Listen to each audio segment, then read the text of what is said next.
जय श्री कृष्ण. आज मी तुम्हाला सार्थश्री एकनाथी भागवत अध्याय 2 यातल्या काही ओवींचे वाचन करून दाखवेल आणि त्यांचा अर्थ पण समजावून सांगेल.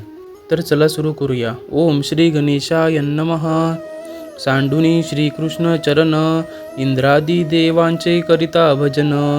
ते देव मृत्युग्रस्त पूर्ण, मा भज त्याचे मरण कोण वारी. असोनी इंद्रिय पाटव पूर्ण, जो न भजे श्रीकृष्ण चरण.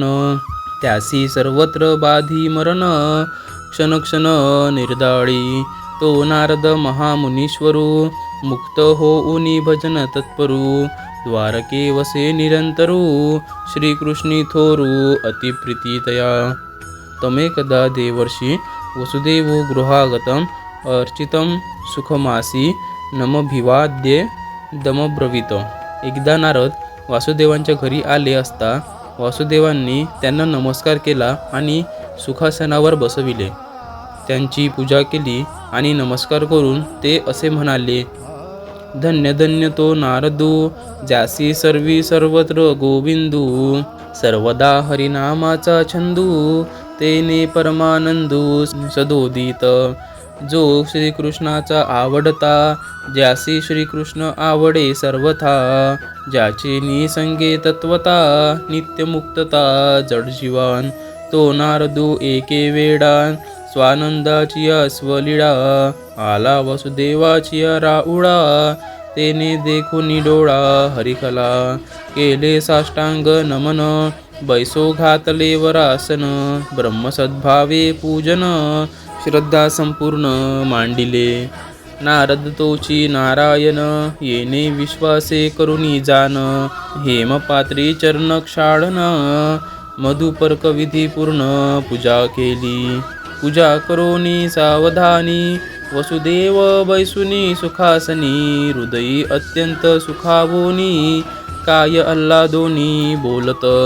वसुदेव उवाच, भगवन्भतो यात्रा स्वस्तये सवदाहिनां कृपणानां, यथा पित्रो वृत्तम श्लोक वर्तनाम. हे मुने, आईवडिलांची आगमन मुलांना व भगवंतांचे आगमन जिजनांना जसे सुखावह असते, तसे आपले आगमन सर्व जीवांच्या परमकल्याणाला कारण होत असते. स्वलीला कृपा केली तुम्ही, तेने परम सौभाग्य जाहलो जिमी. तुमचेनी आगमने आम्ही, कृतकृत्य स्वामी सन्निधी मात्रे. चुकलिया निजजननी, बाळक दीन दिसजनई. त्यासी मातेचा आगमनी, संतोष मनी निर्भर. त्याहुनी श्रेष्ठ तुमची यात्रा, नित्य सुखदाती भूतमात्रान. स्वलीला तुम्ही मही विचारान, दिनोद्धारा लागुनी. मातेच्या आगमनी जबाळा, दृष्टी उत्संगी नित्य नवा सोहळा. तुमची यात्रा दिनान सकळान, भोगवी स्वलीळा निजात्म सुख. आता या ओवींचा अर्थ, इंद्रियादी सर्व सामग्री परिपूर्ण असतानाही जे श्रीकृष्णाची भक्ती मनोमन करीत नाही, त्यांना मृत्यू वारंवार पीडा देतो. सर्व इंद्रिये व्यवस्थित असूनही जो श्रीकृष्ण चरणकमलांचे भजन करीत नाही, तो जेथे जेथे जाईल तेथे त्याला मरण येते. ते प्रत्येक क्षणाला त्याचा नाश करते. श्री नारद मुनी मुक्त असूनही भजनात तत्पर होऊन श्रीकृष्णाच्या प्रेमामुळे निरंतर द्वारकेत राहत असत. खरोखर नारद धन्य धन्य आहेत. त्यांना सर्वत्र सर्वदा श्रीकृष्ण दिसत असे. त्यांना हरिनामाचा छंदच लागला होता, त्यामुळे ते परमानंदामध्ये सदैव निमग्न होते. श्रीकृष्णाला नारद व नारदाला श्रीकृष्ण आवडत असे. त्यांच्या या प्रेमाने समागमाने जड जीवांनाही नित्यमुक्ती मिळत असे. तो नारद एकदा सहज वसुदेवांच्या घरी आला. त्याला पाहून वसुदेवांना फार आनंद झाला. त्यांनी नारदांना साष्टांग नमस्कार केला, बसायला आसन दिले व श्रद्धायुक्त अंतःकरणाने त्यांच्या पूजेला प्रारंभ केला. नारद हा प्रत्यक्ष नारायणच आहे, अशा दृढ भावनेने त्यांनी त्याचे पूजन केले. सुवर्णाच्या पात्रामध्ये त्यांचे पाय धुवून मधुपर्क विधीने त्यांची शास्त्रशुद्ध यथासांग पूजा केली.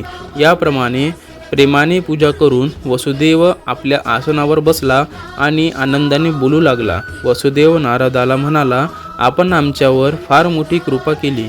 आपल्या आगमनाने आम्ही मोठे भाग्यवान झालो. आपल्या सानिध्याने आम्ही कृतकृत्य झालो. आईची आणि बाळाची चुकामुक झाली की बाळ दीन होते, पण आई दिसताच त्याला खूप आनंद वाटतो.